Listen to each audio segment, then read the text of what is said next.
All right, everybody. This is the Man Therapy Podcast. My name's Dan. His name's Kyle. And we're going to change your life today. Maybe not. You're welcome ahead of time. Yeah, exactly. You're welcome. But, dude, it's been a minute. It's been like 3 or 4 weeks or something like that since we've been on. Between my knee surgery and between your work schedule, we just kind of have not connected over the last couple weeks. And I'm glad that we finally have gotten to a point where hopefully we can get back on a consistent schedule again. Oh, yeah, for sure.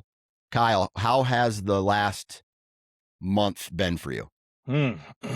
Very stressful. It's been one of the most stressful times I've had in a long time because I'm getting audited at work, and that's like I'm getting. So I'm a counselor, and I am in private practice on my own, and I work with insurance companies, and they can audit you whenever they want, and they do, and that's fine. That's all fine. It's just when they do, it's very stressful because it kind of depends on how stressful it is, depends on how stressful they want to make it. And if they're like in a good mood, they'll audit you, and if they find mistakes, they'll say, "Oh, here, you could do this better, like work on this, and then we'll touch base in another 6 months or something." Yeah. Or they can say, "Oh, we found a small mistake. We're going to claw back a bunch of money." So it's called a clawback when they basically say, "Hey, the money that we've already paid you for these sessions, we're just going to take it back." And then you just owe them. And it could be, it could be a few $1,000s, could be a couple $100,000. You don't know. And it's again, it's up to like, it's up to whatever their bottom line is telling them they have to do. So I'm Man. getting audited, and I don't know yet exactly how bad it's going to be. So how do they even know?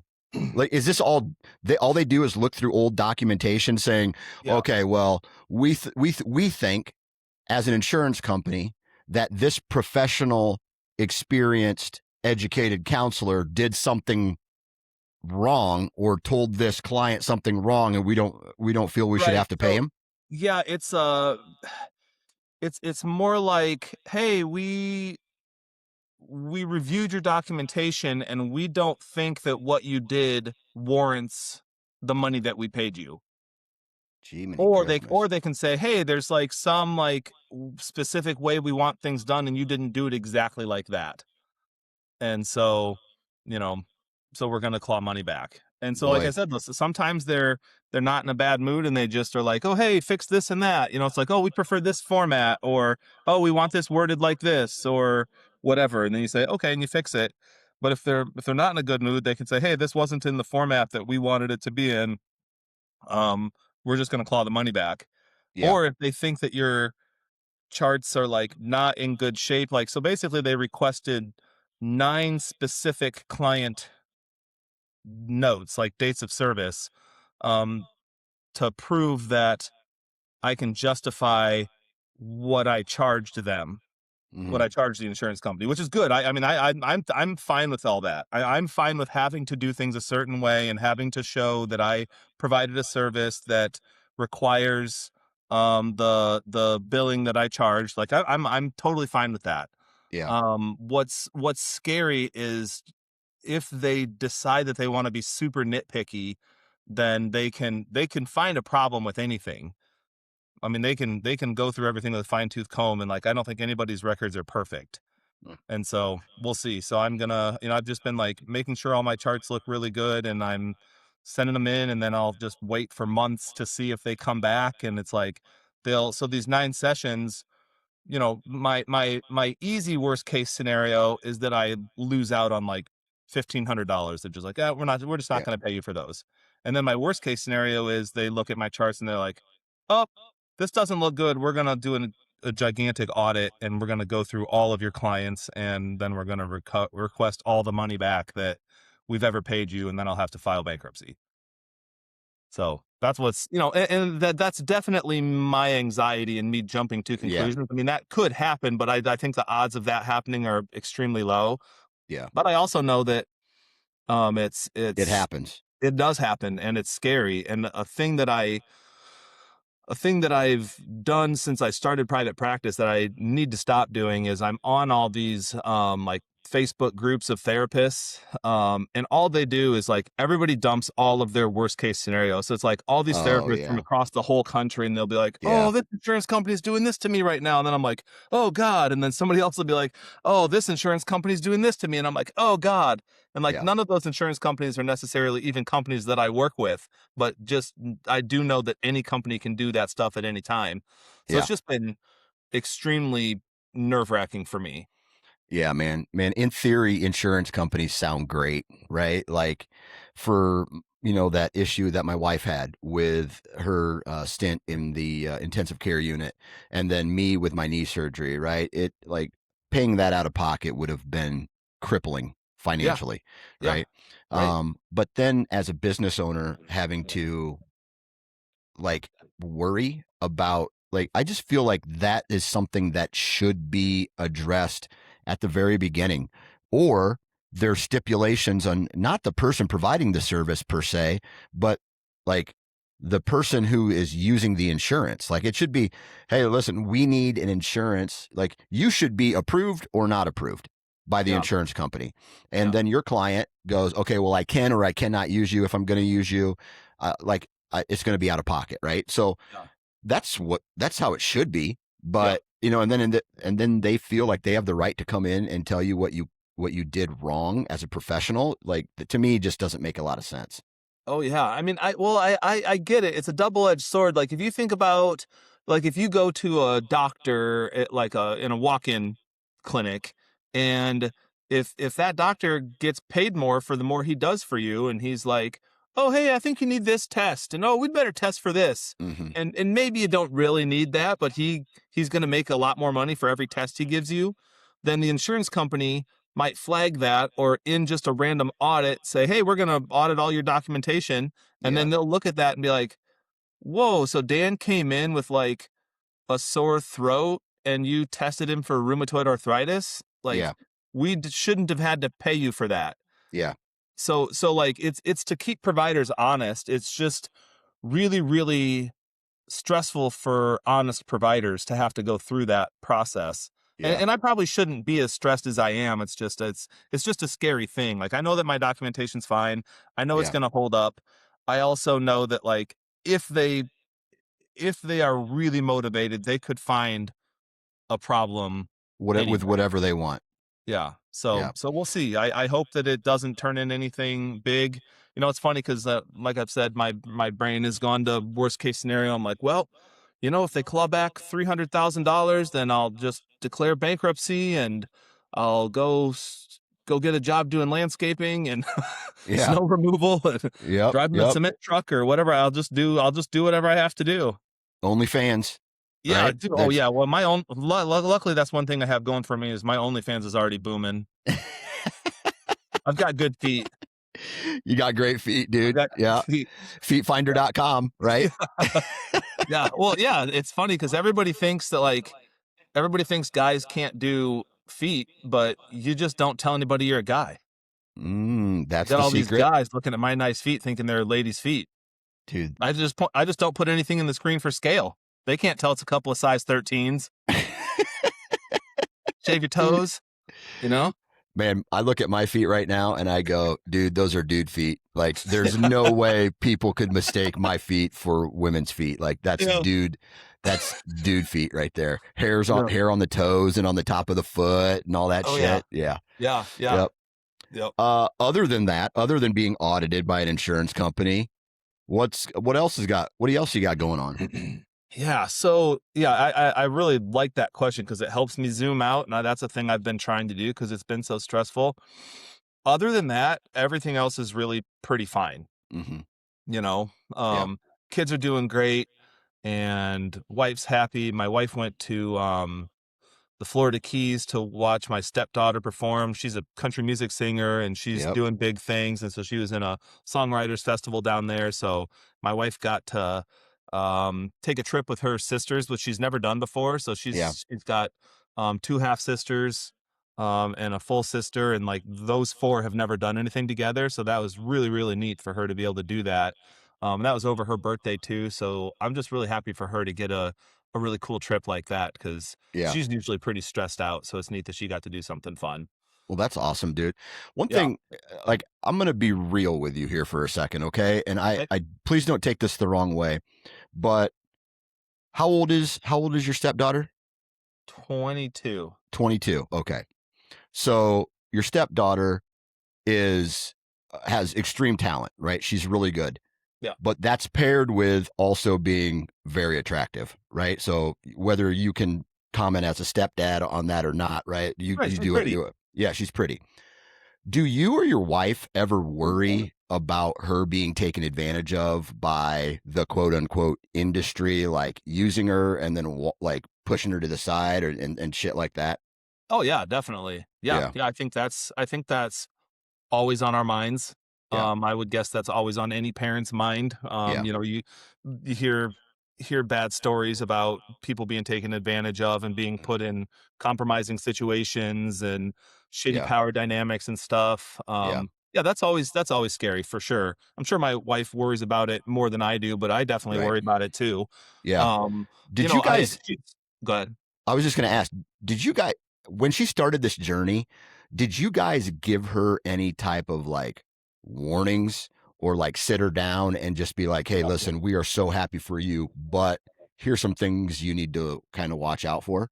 Yeah, I think my wife tried to. My stepdaughter is very strong-willed and very Mm, hard-headed, and she doesn't like to be told things. She likes to figure things out for herself. yeah. So my wife just tries to mom, and then it's up to her daughter to how much she accepts that. Yep. Sounds She like a is 20-year-old. Oh yeah, yeah, big Yeah. time. So she is she is really strong. Like things I like about her, she is really strong. She is really feisty. That's not to say that it wouldn't be a lot of pressure in a Hmm. scary situation because I know that that's what shitbags do is like Yeah. put people under pressure to try to manipulate them. So Hmm. I don't think she's that easily manipulated, which is really good for her.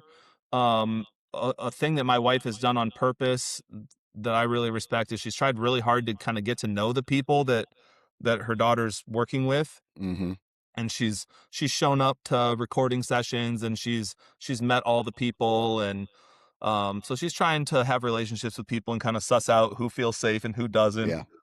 things like that. And I think generally speaking, she feels like everybody's safe. And I mean, you never know, obviously. And then also she travels to do these shows and stuff. And yeah, it's scary. I think it's a risk that you just kind of have to be aware of, and then hope to God something bad doesn't happen. But yeah, that's Yeah. definitely been on our minds.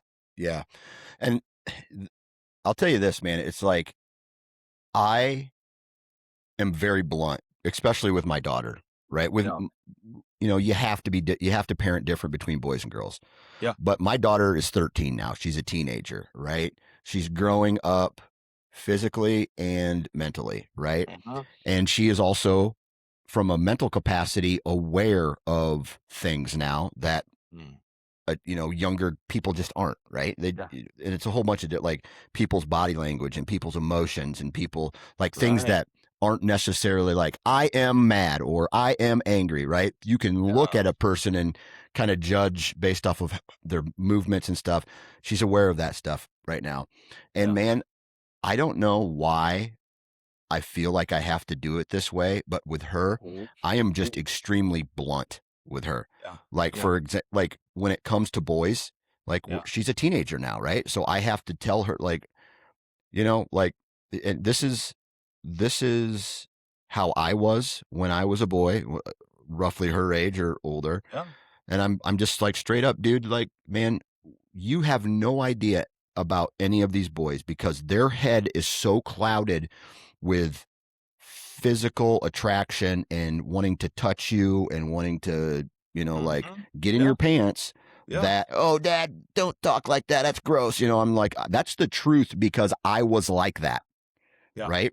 And Yeah. so and I just be very blunt. And then after that, you tell them the truth. And then you hope that your parenting up until this point has kind of has stuck and you've done Yeah. the right things and you've said the right things. And so, it's like parenting. I've never realized it until like very recently that there's a leap of faith that has to happen, and you're like, at So some true, point dude. you gotta you give them a little bit longer of a leash, give them a little Hmm. bit more responsibility, and you see Yep. what happens. Yep.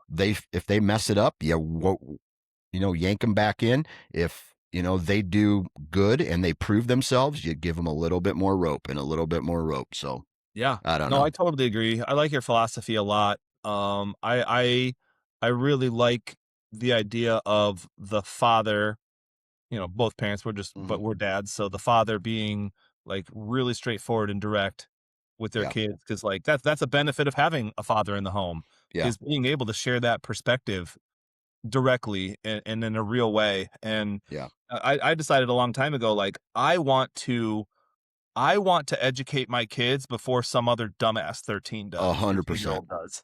You a hundred know, percent. I don't want my daughter's 9, almost 10. I don't want some dipshit 10-year-old boy telling Lying my to her. daughter something that's not true, Exactly. Exactly. Yeah, dude. you know? It's So I'm gonna tell her. yeah, it's scary out there, dude. Especially in this world with social media and AI now. Like of course, you were talking about worst case scenarios. You watching a podcast or watching some documentary about how AI now can put your kid's face on another Yep. kid's body in Yep. a porno movie, in a Yep. like a underage porno movie, and they Yep. can do that now. It's just like, what is going on? Like, it's crazy. So you got to be so careful, and like, parents these days, if you're not prepared to understand like technology and social media, and like, still to this day, my daughter she only has like a simplified version of Snapchat. Other than Mhm. that, no Facebook, no TikTok, no Instagram. It's a Yep. no for us right Yeah, now. and absolutely. and so it's crazy, and I'm ranting right now, Yeah, that's what but this face is for. it's crazy right now to watch my daughter in a space with other girls her age who do not have social media restrictions put on them. And my Yeah. daughter wants to be communicative to them, but they are so addicted to their phones. They are just like, any time frame that goes by, it's just a whoop. They get Oh, into the yeah. truck with us, it's like boom, it's right to the face. Yeah. And they don't talk, they don't communicate. And then my daughter comes home and she asks, "Hey, can I have this and I have this?" I go, "No." And here's why: because look at what your other friends do. My daughter comes home and she's like, "God, I was bored with that friend or another friend or something like that, because all they did was sit on their phone, and I wanted to do something." Yeah. And now look at that. And I go, "You want to do that? You want to have social media so you can then like disappear and Yeah. and Right. zone out just like what they're doing?" No, absolutely not. Right. Yep, yep, that's where we have to be the bad guys, Yeah, in that way. Like I've always said kids know what they want, not what they need. yeah, And like that's our job as a parent, to know what they need, and yeah, have to be like, well, I'm going to be the wall that you bump up against, yeah, and I'm okay with you being mad at me. yeah, Go ahead and be mad at me. I know this is for your best interests. yeah, Yeah. yeah. No, That's a I fact. respect you for it. Let's see. Other than that, the baseball. It's baseball season, right? Yeah. So, and you have to travel a lot to get to your practices, right? Yeah, yeah, it's a longer drive now, and I feel really so we kind of messed up, or scheduling ended up being not ideal, such that my son's in soccer and baseball at the same time, and before they started, it was looking like it was going to be fine, and it's ended up that they're both on the same nights. So they're both Oh on no. Tuesdays and Thursdays every week. So it's like, oh, dang it. Yeah, So I mean, he vastly prefers soccer over baseball, and soccer's like 10 minutes from home, and baseball's like a half hour from home. And yeah. baseball starts so early. So he has not been going to baseball practice. He's been going to soccer practice, and he works his butt off. So like it's cool. And then whenever there's a baseball game, we will prioritize the game over like soccer practice or whatever. Hmm. So he'll go to the games, and the coaches are awesome. I talked to the coaches that, hey, like I didn't anticipate the schedule was going to fall like this. I feel really bad that we're not coming to practices. I totally believe we should be. I said, do whatever you have to do as a coach. Like, obviously, I would never expect him to be in a position over a kid on the team that comes to every practice and all that stuff. So Yeah. go ahead and put him at the back of the lineup, Yeah. put him in right field, like what all the things. Like, I'm not going to be Yeah. the parent that thinks my kid should show up and start at shortstop. Like I Right. said, you do whatever's good for the kids, no Yeah. problem. And the coach is like super freaking cool. I have a ton of respect for him. Yeah.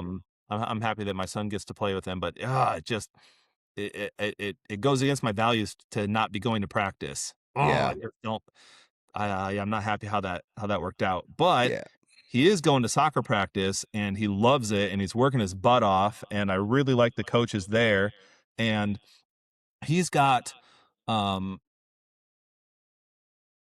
he's I always like hold myself back a little bit when I talk about him because I don't want to feel like I do feel like I'm bragging and he's a second grader, so it's a weird thing. Yeah. But I'll just be super open with my thoughts. Like, my son's pretty fast, Uh-huh. pretty athletic, and so and whatever, he's a second grader, so whatever that means for a second grader. But what it really does mean is that he can just use his athleticism to not have to have good skills. Mm. And so, like, what that looks like in soccer is he can just boot the ball way downfield and then just outrun everybody to it and score. Yeah. And he just gets away with that. Yeah. And so being in like too like recreational of a league, like people get really annoyed with him because like they don't like when he just scores over and over and over. Like, people get Yeah. irritated with him for that. And so Yeah. we're like, all right, I'm going to stop putting him in the recreational stuff. We'll put him in more competitive stuff so that that won't happen. And Mhm. he's finally in a place where I think he's more athletic than most of the kids. There's some other kids there that are really athletic too, which is super good. But these kids have been like really training soccer for like a couple 2-3 years already, so their Yeah. skills are way above his. And Yeah. he's finally challenging him to have to put in the work to focus on skills instead of, because he wouldn't listen to anything I said if I tried to teach Yeah. him any skills. He's like, whatever, I can just Yeah. kick the ball way ahead and go score. And now he can't do that. And I'm loving it. It's Yeah. so much fun to like watch him actually be challenged and grow. Yeah. We know that from being coaches ourselves, and obviously parents, that if you give these kids free rides and you put them in stuff that's so easy, then they get burnt out. Like then you do that for too long, then they hit conflict or go up against a team that's better then they want to quit. They're like, I Yeah. don't want to do this anymore or whatever. Yeah. And I'm just then used to winning. yeah, exactly. And so that's good because he's going to come out of that hopefully a better Yeah. player, a better Yeah. teammate, and things hmm like that. Yeah, that's Yeah. He's awesome, man. stepping up. I appreciate it because, yeah, it's been hard to like find a place for him with stuff like that. When we play like our town has a wonderful youth sports program. It's awesome. I have so Yeah, much respect for it. The people that run it, phenomenal. yep, It's great all the way around. And also this just happened a bunch of times that he just scores, like whether he's playing basketball and scores all the time, soccer scores all the time, flag football scores all the time, like people get annoyed with him. yeah, And I can see it. yeah, I've seen other parents be annoyed with him and I don't like yeah, that. It yeah, feels yucky because he's just yeah, playing his artist, yep, you know? yep. So And it's good to have him in a higher level thing that he's challenged. but that's also a coaching thing, right? You let a kid like that go out and do what he does, Right. and then you pull him back into like a defensive position or a goalie. It's like, all right, now don't let anybody score. You scored Right. four goals. Now it's your turn to not let anybody score, or you Yes. take him out a little bit or whatever. Like, yeah, Exactly. dude, I get that, especially in small town youth environments where you have kids that are out there like your boy who looks like a gazelle running, and then you got other kids who are basically the same Mhm. age just learning how to walk. You know what I Yeah. mean? Like, Oh, holy yeah, for cow. sure. For Yeah, sure. Which is yeah, why, I have to hold myself back 'cause I know he's only in second grade, and I yeah, also know from just experience that some of those kids that look like they're just learning to walk in second grade, they might end up being studs in high school. oh yeah, I tell them all the time, like, dude, just because you're really good right now and kind of naturally better than them doesn't mean that you're going to be better than them in high school. Like, right, they're all going to end up maturing and growing and stuff too. And if they've been working hard because they weren't naturally as good, so they've got a bunch of skills and then they level up with their development, Yeah. but you just had good development but didn't have any skills, they're going to end up being better than you. Right. Right. I'll tell you this. Puberty, and this is the thing about youth sports, puberty is the great definer of all of this. Like you Yeah. could grow 6 inches in a year and gain 100 pounds or whatever, dude, like so many things are coming for our children yet. Oh yeah. Ava's kind of probably to the point where she's reached her height max, maybe another inch or so, but Yeah. that's where she's at. Knox Yeah. and my younger two kids, who knows, your kid, I mean, Yeah. what didn't Right. you say, like your boy's like on pace to be like 6'4" or something like that? Yeah. 6'4", 6'5" is what the doctor says. Whatever. We'll Yeah. see. But his brother's tall. My older brother's tall. We'll see. Yeah, that's crazy, man.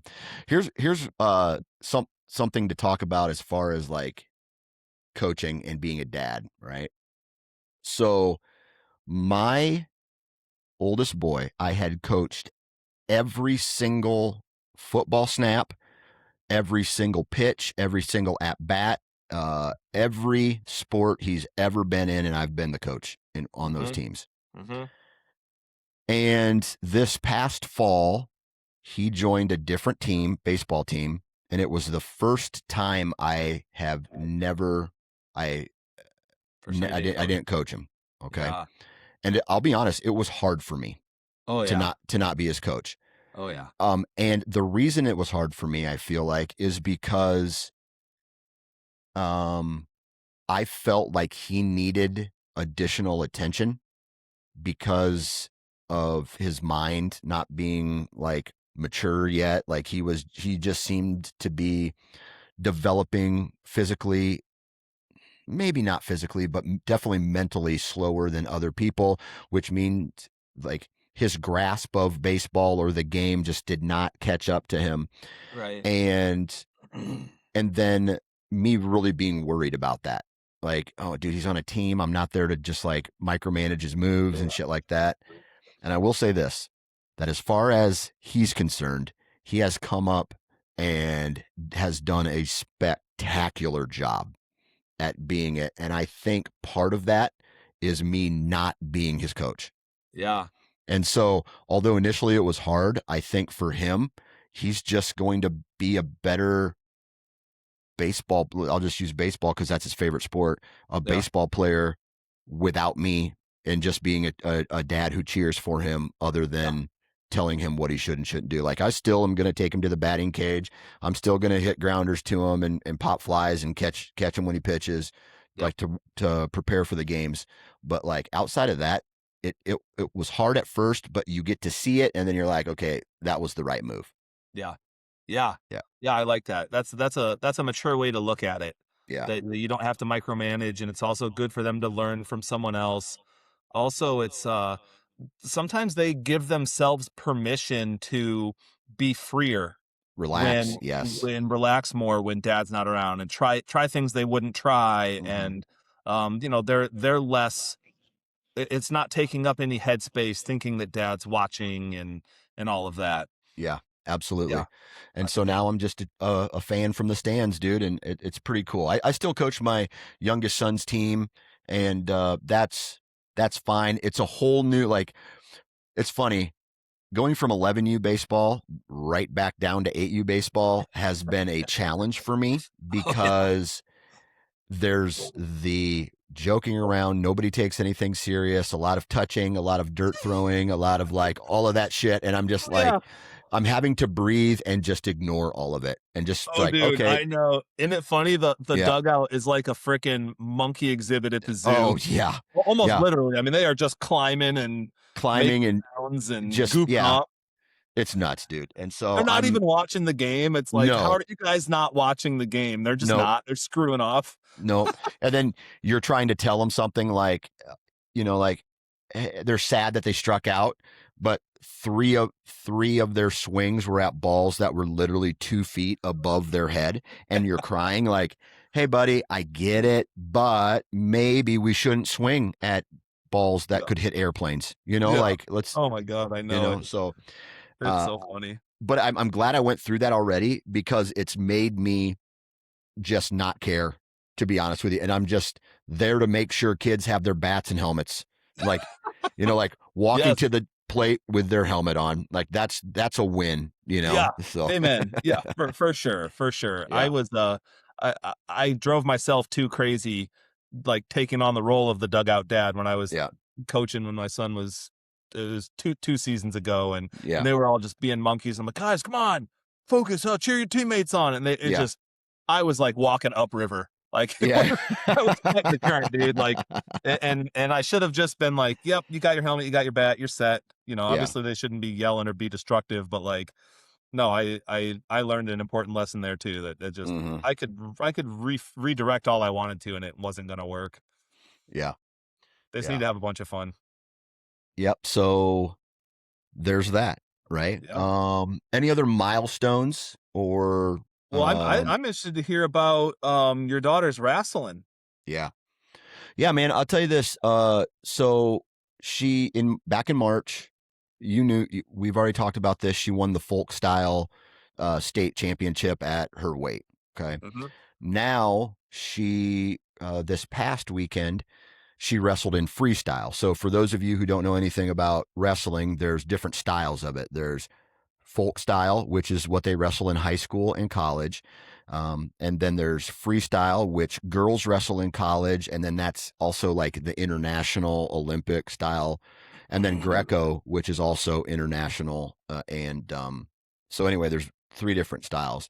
My daughter didn't participate in Greco. However, uh, there was her and another girl at the same weight, and she had to. We went to the freestyle state championship, and she had to wrestle this one girl who has beat her in folk style 2 times this year, previously this year. Then Ava beat her the third time in folk style, and um, then she ends up having to wrestle this girl 2 more times in freestyle. So, Wow. and I will admit, my daughter is very new to this freestyle style of wrestling, Uh-huh. but she won both matches, and so because of that, she became a state champion again in Yeah. freestyle freestyle wrestling, and so Yeah. that's kind of cool. But Hell yeah. it's one of those things where she's not too hyped about it because she's like, dude, I only wrestled one person. There was only one person in my bracket versus folk style, which is like, I think there was 22 or 4 or something like that in her bracket that she had to go through in order to Oh be a yeah. state champion. So Oh yeah. she's like, yeah, it's cool. I got the medal, but I was also Cool there title. for like 45 minutes and then I had to leave. Right. So, Yeah. Well, it sounds yeah. like this girl that she wrestled is tough though.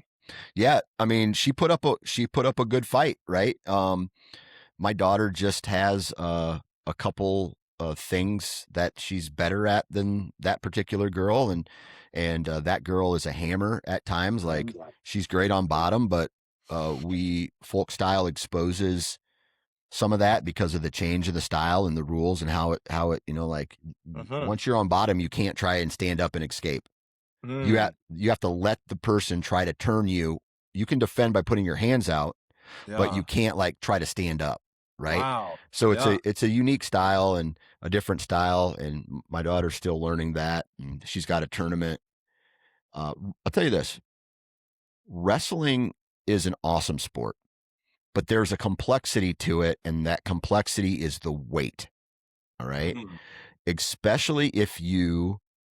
So she had to cut 5 pounds in roughly 5 days, and that was difficult for her. And we did Oh it. We had to do it at folk style state, but it we did it over a longer period of time, almost like a 2 week period versus Yeah. like a 5 day period. Yeah. And she cut a lot of weight real fast, and it made her tired. Oh yeah. And she struggled in those 2 matches. Luckily, she had good technique, because the technique helped her win.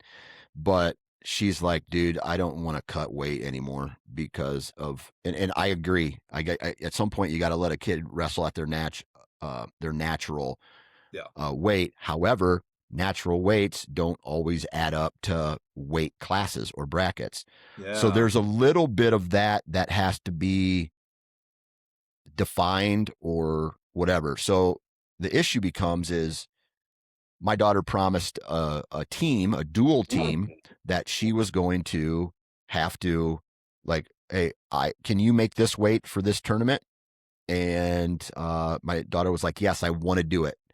Now she has to cut weight again after Mm, the struggle of cutting weight. So we are in a period where she's roughly 3 pounds over what she needs to weigh before next weekend. And yeah. I don't think she'll have an issue really getting to it, but it's still, it's still having to do something. And I've seen it, like girls at some of these weigh-ins for wrestling just looking anorexic. They Yeah. just look like Gaunt. their their Yeah. their parents are almost starving them. I've heard stories of kids who are now have to be on human growth hormones because they've starved their kids as they're growing, and then their body says, well, I guess I'm not growing anymore. And Yeah. now they become the one percentile of all kids because their parents have held them back and made them stay at a certain weight. And now these kids are like you can see they're 50 pounds in fourth grade. I mean, Oh my come on, God. dude. Like it's Wow. crazy. It's almost borderline child abuse, which Oh some of yeah. it actually is.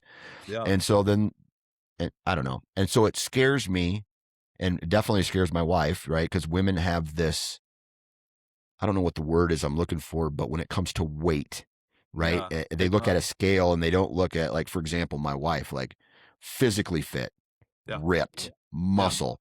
But Yeah. then she's like, oh no, I weigh too much, or I look thick. I'm like, are you kidding me? Like Right. you are a 1%er Yeah. and you're complaining about this. So for women, it's different, right?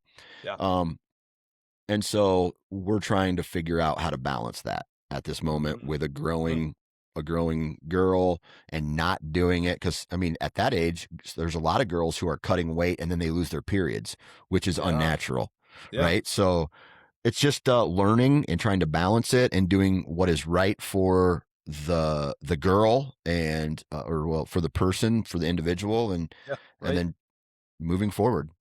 Yeah. I wonder what the science says around that. Like how much is okay Yeah. to cut.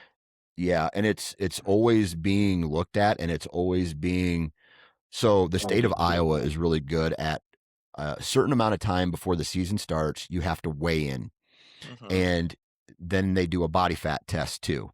So the body fat test with how much you weigh tells they put it into some equation and it says you can weigh this much. Like you can cut this much weight. Yeah. And so they're able to do that. Yeah. Sometimes it's good for kids. Everybody's body's different. Some kids can lose weight and gain weight real fast. Others cannot. Yeah. So at least it's somewhat monitored. Yeah. Okay. Okay. That's Yeah. good. Yeah. Wrestling is a very unique sport Yeah. in that way. Yeah. Yeah. Other sports like physique is important, Hmm. and is scrutinized, but not as often like by actual weight. Oh yeah. Like I think Yeah. a person could be scrutinized as a swimmer. You can be scrutinized as a gymnast or as a Yeah. dancer, like if your body doesn't conform to certain standards, but Right. but it's not literally regulated by weight. Yeah. Exactly. Exactly. And so I don't know. It's something that we have to deal with. It's the sport she loves, and so we try to balance it. We try to, like, we have to take what she says into consideration, and then we also have to say, okay, well, you did make a promise at this weight to this team, so we have to get you there in the healthiest route possible, and Yeah. that's through exercise and healthy eating. So, Yeah. yep, Yep. Yep. yep. Fair.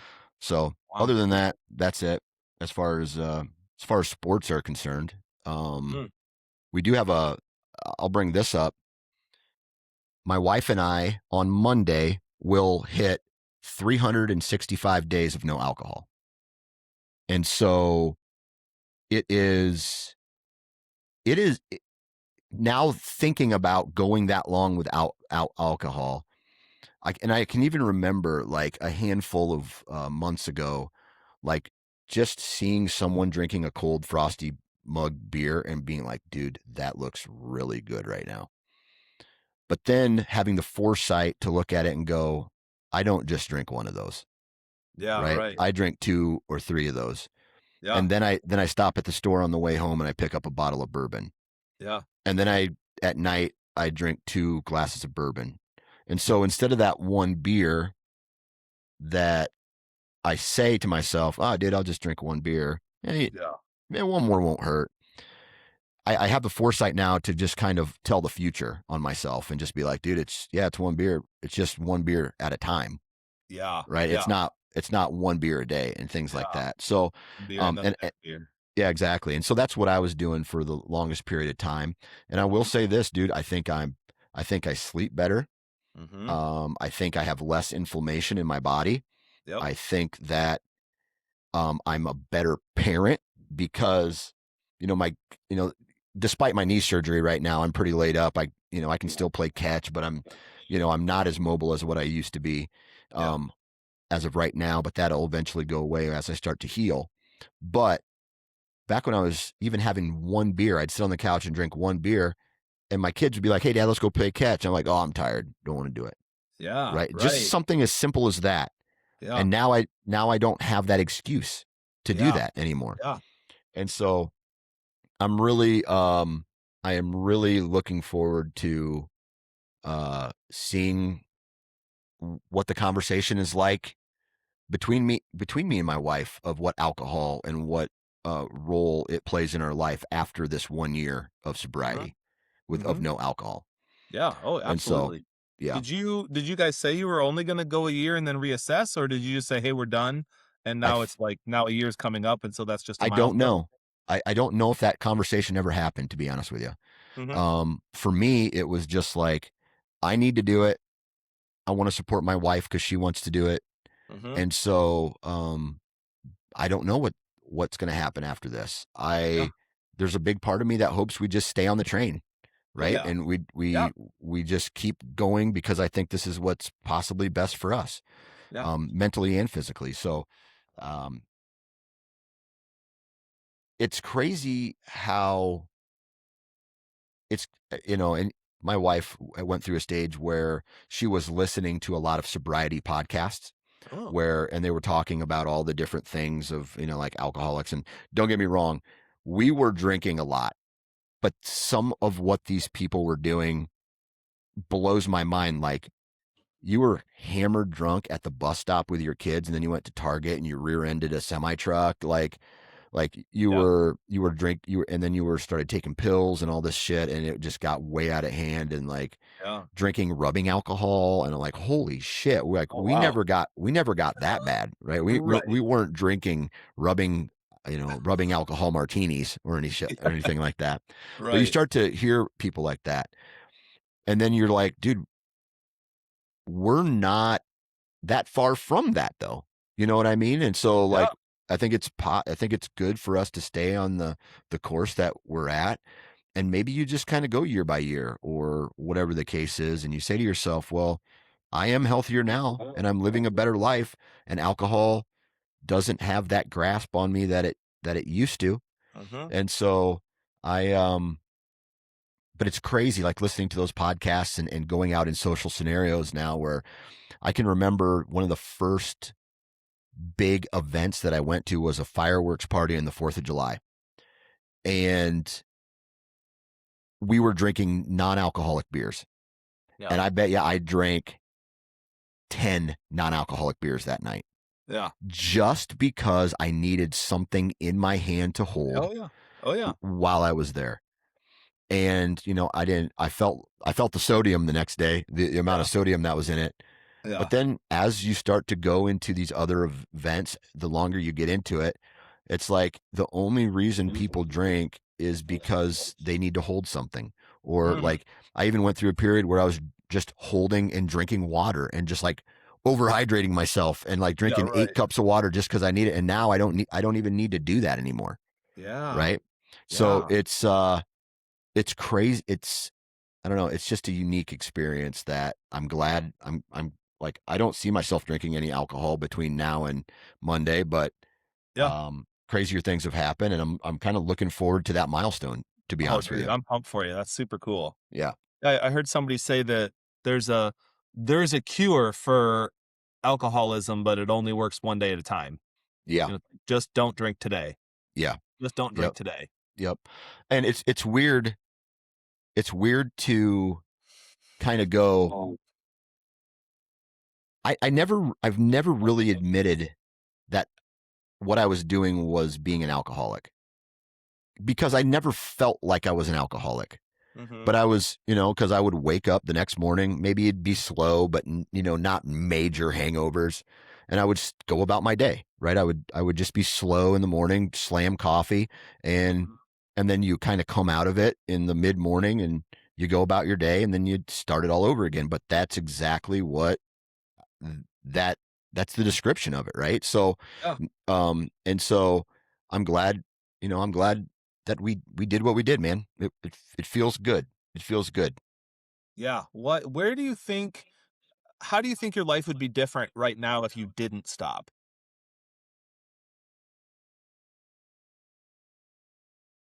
The biggest one is the kids. We don't drink in the house anymore. We don't, like, it's not a priority to us anymore. Mm-hmm. Um, my we used to sit on the couch and drink, and then our kids would see that, and then they would see that being the priority instead of them, Yeah. right? Right. And so now they don't see that of them, and I think that may have been replaced by phones a little bit, maybe, Okay. but but at the same time, they're we're not making excuses. Like if they say, "Hey, let's go play some catch," or you want to play a game with me, or you want to go on a drive or golf cart ride, whatever, Yeah. we're doing those things, right? Yeah. Instead of saying, "Nah, I'm too tired, I don't want to do it," Yeah. we're doing it. And so I think I hope, because our kids were seeing us at the Yeah. end of the night during bedtime, maybe being tired, or maybe having like 3 beer cans stacked up and a empty glass of bourbon next to me on Yeah. the end table.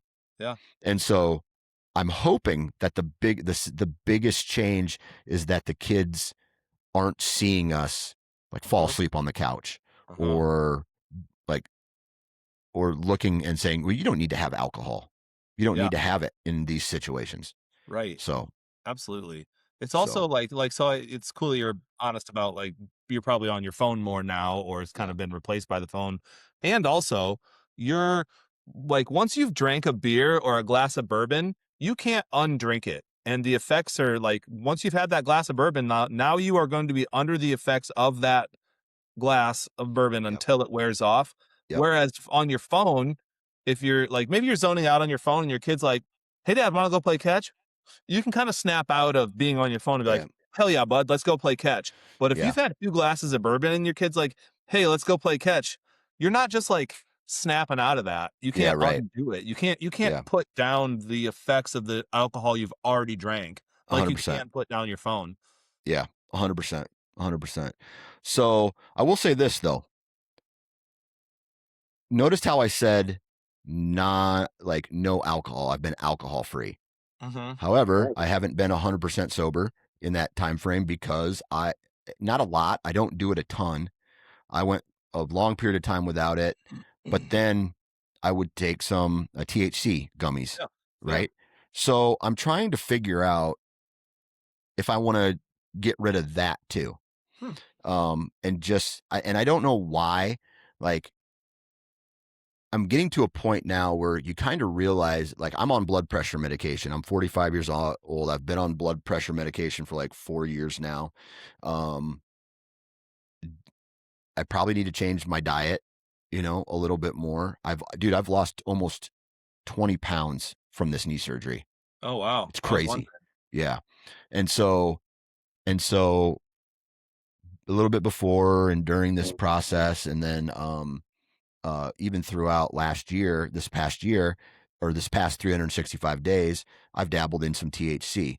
And I'm saying to myself, well, and I don't really know how to put it. Like, I'm not sober, right? I know it's alcohol free, it's an Yeah. asterisk, Yeah. but I really haven't been, like, my wife, she hasn't done any of that stuff. Yeah. But because it's changing your biochemistry or whatever, right? Yeah. Like, and I didn't do it. I did it right before bed to get some better sleep. That was my excuse for taking it. Yeah. And so I'm sitting to myself going, like I'll be alcohol free for 3 or 4 full year on Monday, but Huh? does that even matter because I've been dabbling in THC as well? So I don't know. I'm trying to figure out, and it's not like real THC. It's like the synthetic stuff that's Yeah. with the gummies. But anyway, I'm having this internal debate. Like, does that count? You know what I mean? So Yeah, I don't yeah, know. I hear you. Yeah, and that's you're obviously you're going to have to decide for yourself. Right. I do think you can absolutely confidently say I am sober of alcohol for the past Yeah. year. Yeah. I have not had any alcohol because they're different. They're all different. I mean, because Mm, you can say let's say that you stop using THC, but you still drink coffee. Like yep. that's a substance. Yeah. It's just socially accepted. Yeah. You know, so I'm not ready to let that one go quite yet. right, but you understand, like, there are levels to it, and it Right. still is something, important that you have stopped consuming alcohol. Yeah. Yeah. Absolutely. Absolutely. How much, before we get into the next topic, how much more time do we have today? My first client's at 10 o'clock, so I've got Okay. 30 minutes. I'd like to have a few Yeah. minutes to get a snack before that, Okay. Yeah. but I We'll shut her down here in just a little bit. We'll yeah, definitely have sounds some good. time here. I'm good. I Um, missed you, bud. Feels yeah, good to talk to you. absolutely. So we got that kind of going on for us. Mhm. Um, Other than that though, in I can't remember when we launched our last episode, but I've also had an anniversary. So me and my wife have been married 14 years now, I believe it is. So Wow. yeah, 13 years. 13 or don't anyway, that's husband math, right? Yeah, right. 13, 14 years, something Classic like that. husband. Exactly, classic Yeah. husband.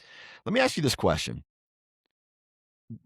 We both know, and I think anybody who listens to this understands that marriage is not easy, right? It's not easy. It has its ups and downs, its ebbs and flows. Some months are good, some months are just feel like, Jesus, what am I doing here? Yeah. What do you think the key to, and I don't want to say the key to marriage because there's so many personality traits in there, Yeah. because what's good for you may not be what's good for me. But as far Right. as you, what are some things that have kept you and your wife together this long? Yeah, yeah. For me, and I can't speak for her. I would actually like to Yeah. ask her that question, like, "Hey, what do you like about me? Why are you still with me?" Um, the thing that a thing that I've consciously done all along, especially in times of frustration, but I think all the time, is I try really hard to focus on the good. And I think one of the best things I can do is protect my baseline.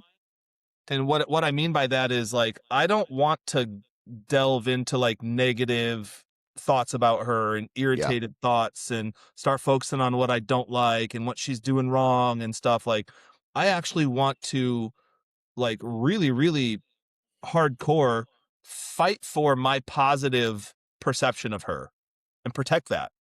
Yeah. And so, I do get annoyed and irritated and frustrated, and it's a lot of the classic stuff like, "Oh, you don't load the dishwasher right," and why is this a mess?" and blah blah blah, like all those things. Hmm. But I've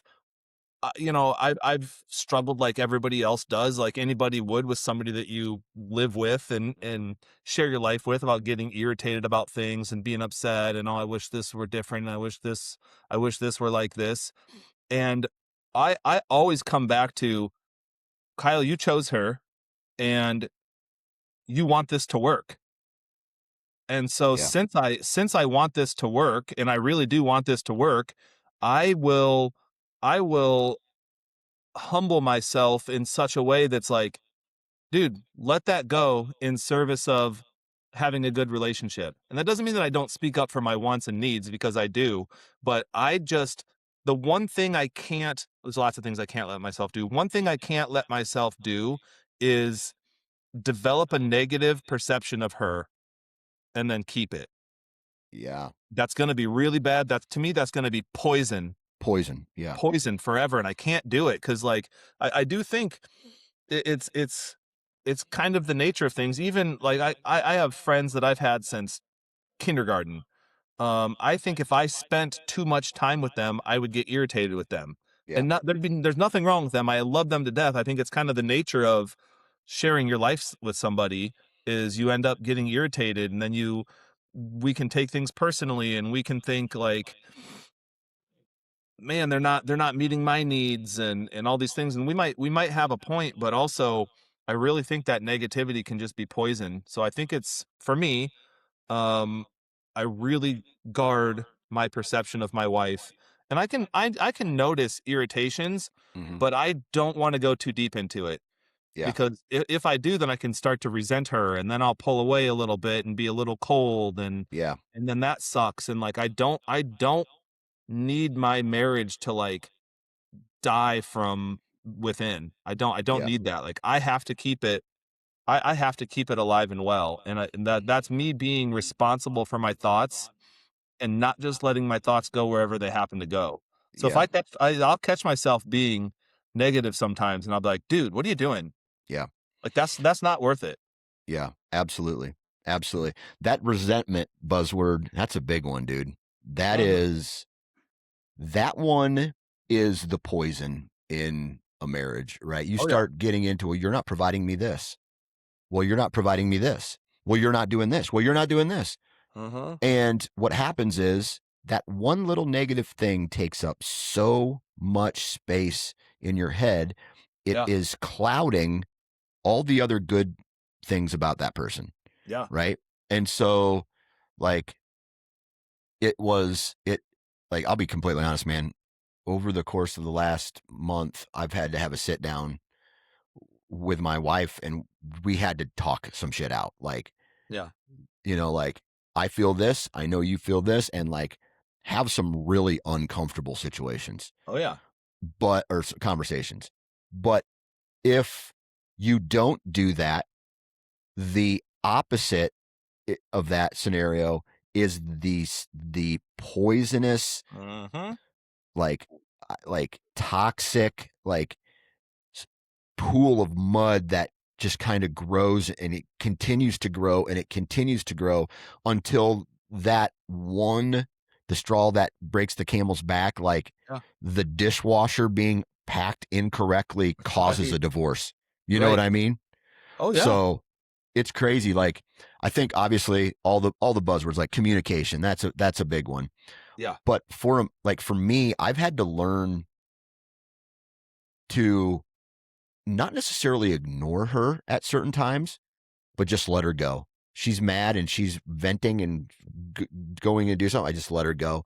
And then Yeah. I don't step in and try to do anything. I just let it go. The flare up happens. And then you just kind of get back to your regularly scheduled programming. You know what I Yeah. mean? Yeah. And yeah, so that's one thing that I've had to kind of learn is sometimes people just need to vent. Um, and it may not be directed at you. It may feel like it's directed at you, but Yes. it probably could be directed at their job or Yeah. any other stressors that Yeah. people are going through. So Yeah. yeah, dude, it's Yeah. it is it's a work in progress, is what it always is. Oh yeah. Totally. Yeah, I will sometimes reflect on like old folks that I've seen across the years, like old guys who are just like unrattled. yeah, They're unflappable, and if their wife's pissed about something, it's just like water off a duck's back. yeah, Like she'll be fine, let her go. yeah, That sort of thing. Which is basically like I think that aligns with my values as long as I know that I'm not being a piece of shit. Like yeah, if I did something wrong and she's pissed, then I should take ownership of that. But yeah, if I think I'm fine and she's pissed, hey, yeah, let her be pissed, yeah, yeah. and I don't need to jump in and save it and whatnot. Yeah, I think a lot of it is picking your own battles too, where Mm, is this thing really worth getting mad about? yeah, Like, I I don't know. Maybe it's that I'm the kind of person who wants a perfect household all the time. Like, and I yeah, don't mean like perfectly clean. I'm talking about like harmony, like the household to be in harmony, where there's no Yeah. arguing, there's no, and I've just found that that is not how our family operates, Yeah. right? And whether it's the relationship between me and my wife, or me and the kids, or the kids and my wife, and things like Uh-huh. that, Uh-huh. you just, at some point, you just, I don't want to say take the L, take the loss, but it's almost like that, where you're just like, I got it, yeah, whatever, okay. Like, Yeah. that's not a priority in my life, but I'm going to make it a priority because I love you. Yeah. Right. And Right. I'm going to do this thing that dude, I don't want to do it, but guess what? You do. So I want to do it, Yeah. you Yeah. know, to help you Yeah. out. I agree. I think that's humble. I think that's you know, you've heard the expression for the greater good. It's like, yeah, I'll Yeah. do that thing for the greater good. Is it what I want? No. Yeah. Will I do it? Yeah. And if I'm gonna do it, then I may as well not do it with a shitty attitude. I may as well Right. like try to make the best of it. Right. Right. Yeah. Absolutely. A thing I also try to keep in mind is like, is this their personality or is this their biology? Like, why are they in a bad mood right now? Yeah. And I guess I'm fortunate enough that I think most of the time when my wife's in a bad mood, there's something biological going on. You know, Yeah. whether it's she's got a thyroid issue, which, hyper versus hypo, like, can make her feel two different ways. She can be really tired or she can be really anxious, or if it's her time of the month and she's not in a good mood. If she's like really tired and stressed and has a lot Mhm. on her mind, then it affects her mood just like anybody else. Like those Right. things affect, me too, with the things that Yeah. can affect me biologically. So I do try to separate and give her grace. Like if I can notice she's in a bad mood, I try hard to not attribute that to her personality. And so Right. then that helps me give her more grace and like almost pity her isn't the right word, but like feel bad for her, like, oh, you must be miserable if you're in that bad of a mood. Yeah. So then I'll treat her a little nicer. Yeah. I don't have to get on board. If she's mad at me for this or that, I don't have to actually agree with her. you know Yeah. Again, because I try to separate myself and like I'll take responsibility if I really think that it's mine to take responsibility of, but Yeah. I can also recognize when somebody else is just cranky, Yeah. and I don't have to take that on and pretend like or assume that I did something wrong when I know I didn't. So I'll just Yeah. give that person more grace. Yeah. Because there is a time where you do have to stand up for yourself. Because Mhm. if you let someone walk over you, they will get used to walking all over you. Yeah, that's very true. Yep. Yeah, Yep. yeah, yep, So sometimes you got to put your foot down and yeah. be like, dude, I'm not dealing with this shit today. So, Oh, yeah, I agree. um, You gotta clear the air. Can I ask, like, you yeah. don't have to tell me, like, the details of the conversation, but, like, how did it go? And did you feel like you 2 cleared the air or came to some sort of resolution? And again, you don't have to give intimate details of all of that, No, but, I like, think it's important did it to, feel productive? I think it did, Uh-huh, right? I think I heard some things that were concerning, and and I said some things that I needed to say. uh-huh, And then I took what I heard that I felt concerning, and I maybe said it out loud back to yeah, her in a way that potentially made her understand, like, um I don't know. So I'll just give an example, and I have to give the example in order to kind of express how this is. okay, Um dude, I don't know how, like, I know how to build a deck, I know how to change a toilet, but that's about it. Like, I'm not a carpenter, I'm yeah, not a guy who can go in and remodel a house. Like, I have limitations, right? yeah, And so one thing my wife said to me was, I guess I'm just used to having a man in the house, like, she was referencing her dad, who can fix everything and do everything and do all of this stuff. And I said that to her. I repeated it back to her in a way. I go, okay, I get that. And so that caused her resentment to me because those things weren't getting done by me. Number yeah, one, I didn't even know they were a priority. And number two, I didn't know that they were a priority to her. yeah, And I was just like, that's weaponizing something. right? Like, what if I said to you, to get something that I wanted, I said, well, I guess I'm just used to this person, and then filling in the blank with whatever I'm trying to accomplish, right? It's Mhm. like, I'm not that person.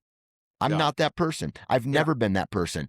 You married me knowing that I'm not that person, right? Right. So what has changed like about me in the last 14 years that's been like this? So you know Mhm. what I mean? I'm just like, so I think I had to say some things out loud and then like say things in a certain way to where it's just like, maybe, just maybe, what you're doing is not fair to me.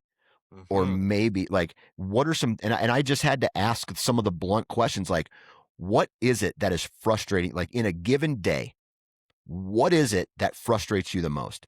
Yeah. What is it that that I can help fix or address on a given day to take this stress off of you that you're so frustrated with? And so just asking very black and white questions Yeah. and then talking about something. And then if there was a distracted comment, and I call this the Kyle move now, where I say things like, I'm sorry you feel that way about this. And we can talk about that when we're done with this Yeah. topic, but I Yeah. want to stay on this topic right now. Yeah. Right. Yeah. And so just really hyper focus on the conversation. I had a list of things like, really what I did is I went online and I Googled, like, what are some things that causes marriage to fail? And Mhm. it was resentment, it was lack of Mhm. communication, and it was unmet expectations. Yep. And so I sat down, I go, what are your expectations of me? Like, Mhm. what do you like? What do you feel I should be doing in the course of a day or a month? Right. Mhm. And then trying to be like, okay, whether I can or cannot do those things, right? Yeah. And then maybe just talking out some of these scenarios. Yeah. And I think it was good because I heard her tell me things that some of them were good, some of them were bad, that I needed to hear in order for me to move forward on how to address some of those Yeah. frustration points in her life. Great. So, Great. so And I think it was a net positive. that's awesome, dude. Yeah. Okay.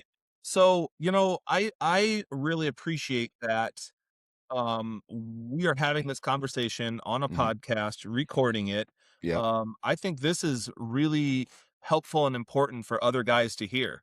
Yeah. You know, Yeah, this absolutely. is this is the nitty-gritty of what happens in relationships and marriage, and, like, here we're hearing a macho manly man, hunter, business owner, all these things, like, talk about, hey, like, I care about my relationship with my wife, Yeah. and I had to, like, I did research to find out what are the things that go wrong in relationships, and then I Yeah. had to, like, purposefully have a really hard sit down with my wife, and, like, I just wanna zoom out and normalize that, dude, I bet there's thousands and thousands and millions of guys and women Mhm. in a really similar situation, and I just appreciate that we can have this really straightforward and, transparent Yeah. conversation to normalize, yeah, you might have to have a hard and direct conversation with your spouse, and you're not a piece of Yeah. shit for that, and you're not weak for it, Yeah. and it can be very constructive, and you can also be open to feedback about what Mhm. she might say about you, and it's not all Yeah. about you ripping into her, and Yeah. um like your wife's awesome. Like, I know her, I'm friends with her, Yeah. she's great, and Mhm. so I think, like, it's important to recognize that we can talk about things that aren't going perfectly smoothly in our Yeah. relationships without villainizing the other person. Oh, yeah, absolutely. Because you She's always speak about her respectfully, yeah. even like you and I are friends, and we've talked outside of the podcast and Mhm. whatnot. You never speak disrespectfully about your wife, Yeah. ever, and I Yeah. really appreciate that. That's a thing that I respect about you, and so Yep. I really, again, think that these types of conversations are really cool and important to have for other guys to be able to sit and listen to and be like, "Oh, okay, this is Yeah. normal. This can be done. I can have a hard conversation with my wife. Other people, things aren't perfect behind closed doors for other families either. Right. All right, I can gear up and have a conversation." I Yeah. think it's awesome. So thank you for being transparent. Yeah, absolutely. And I always say to myself, like, if somebody said something bad about my wife in a public place or out loud to her face, I'd fucking hit him, right? So why would I ever want to say that? I don't want to be that guy, Yeah, right? And right, so right. I need to talk about what I want. Like, and I need to talk about what is going to help. Um, I think a lot of times in this world we live in, the partners creep apart, the kids become priority, the job becomes priority, and the foundation of the family cracks because we're putting other things first. Mm-hmm. And that's an example of kind of what's going on in our relationship is I don't think we're spending enough time with each other. I Yeah, don't think we're focusing on each other enough, and then that gap, you know, tends to widen for a lot of people. And I yeah, think we need to get back to like put down the phones, hold your partner's hand or go on a yeah, walk with them, ask them how their day was, yeah, ask them what their frustrations in life are, how can I make your day better and yeah. things like that and get back to the heart of the relationship, right? And I so like that. Nurture the friendship. yeah, exactly. And I don't even know like I don't I'll say this. I don't like the term friendship. And here's why.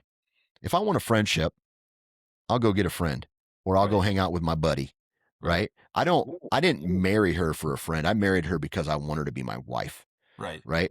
And so I don't know why this bugs me so much. Like Yeah, when someone says, "You're my best friend," or like I love you so much, you're my best friend. yeah, That's okay, but I hold a wife and a husband above a friendship, yeah, right? Like I've watched a baby come out of my wife, right? yeah. I've been there when my She's wife not is to blame. having yeah, right? Like Yeah, I've been there when my wife has been having her worst days and a friend was not there to help her. I was, yeah, right?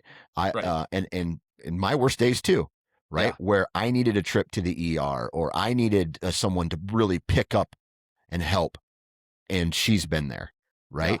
yeah. And so I don't want a friend. I want a wife. And to me, that means something far greater than a Mhm. friendship. Can we be friends? That's fine. Let's act like friends. But Yeah, I'm not trying to have sex with my friend either. yeah, Right? You know what I mean? Like on the real there. Like I don't want to yeah. be intimate on that level. I want to be emotionally and physically intimate with my wife. I want to have a deeper connection than I would with my friend, right? And that's what I think a husband or a wife should be, a deeper connection than just a friendship. Yeah, absolutely. Fair. So, Yep. I and think all I that's just that's my perspective on Oh that. no, that makes a ton of Yeah. sense. I think maybe it's kind of semantics, but I think really all I was getting at was like Yeah. I get having it. fun, having fun with your partner, Exactly. having fun 100%. with your And that's spouse. very important. And that's very important. So, Hell there's yeah, dude. that, my friend.